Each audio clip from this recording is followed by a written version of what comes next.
మా అమ్మాయ హాస్టల్లో సిట్టింగ్ కి సెట్ అవట్లేదని షేరింగ్ ఫ్లాట్ కి షిఫ్ట్ అయ్యింది. హాస్టల్ ఓనర్ కి బుద్ధి లేదు, కంఠంలో కరకరలాడుతుందని కింగ్ ఫిషర్ టానిక్ కూడా కూర్చొని తాగనివ్వట్లేదంట.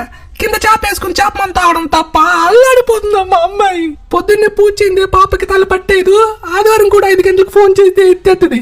కొన్ని 10 గంటల వరకైనా పడుకోయంటే చదివి హెడ్ హ్యాంగ్ ఓవర్ అయిపోయింది. మజ్జిగ తాగి మధ్యాహ్నం పడుకుంటానంటారమ్మా. అల్లాడిపోతుందమ్మా అమ్మాయి. పోనీ నేను వచ్చేదా, వంటలు వండి పెట్టేదా, దున్నలా తిని దుక్కులు అవదు అంటే వద్దు, ఆడవాళ్ళని మేము రానివ్వం, వంటకి గంట వేస్ట్ అవుతుందని చదువుకోవడానికి స్విగ్గీతోనే సర్దుకుంటున్నావమ్మా అంటది. వీడియో కాల్ ఏంటి ఎప్పుడు షార్ట్స్ లోనే కనబడతారంటే సర్ఫ్ ఎక్సెల్ సేవ్ చేయడానికి చిన్న బట్టలు వేసుకుంటున్నావమ్మా అంటది. అల్లాడిపోతుందమ్మా అమ్మాయి.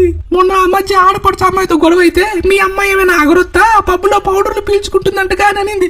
ఇదేంద్రీ అని అడిగితే నిద్రలో 4 ఖర్చుకున్నానమ్మా, గొంతులో నుంచి గ్లూకోజ్ పోసుకోకుండా ముక్కులో నుంచి పోసుకున్నానమ్మా అనింది. మరి పబ్బులో ఏం పని అంటే బజ్జీలు బాగుంటాయని వెళ్ళానమ్మా అనింది. అల్లాడిపోతుందమ్మా అమ్మాయి. మొన్న పాప పండక్కి వచ్చిందిగా, ఏంది సిటీలో అయిపోయినావు, బెంగ పెట్టుకుని బక్కగా అయిపోయావు, సరే పెదాలు ఎందుకు నల్లగా అయిపోయి అంటే ఎర్రగా అవ్వాలని గోరింటాకు పెట్టుకున్నానమ్మా, ఒంట్లో వేడికి నల్లగా అయిపోయామ్మా అనింది. మరి ఆ ఇంజెక్షన్ ఇచ్చినట్టు ఆ చేతికి మచ్చలేదు, 10 మార్కులు తక్కువ పెన్నుతో పొడుచుకున్నట్టుంది. అల్లాడిపోతుందమ్మా అమ్మాయి. పాప బాత్కెళ్ళినప్పుడు ఎవడో బేబీ 1 అంట కాల్ చేశాడు. ఆంటీ చిట్టికి చెప్పండి, చిట్టి పేరు చిట్టిలో రాసి చచ్చిపోతా, బంటిగాడికి బ్రేకప్ చెప్పమని అన్నాడు. తర్వాత బేబీ 2 అంటాడు ఎవడో కాల్ చేశాడు. ఆంటీ బంటిని నేను వీడియోలో ఉన్న దగ్గర బ్లాక్ మెయిల్ చేయనా అంటాడు. ఈ బేబీలతో అల్లాడిపోతుంది.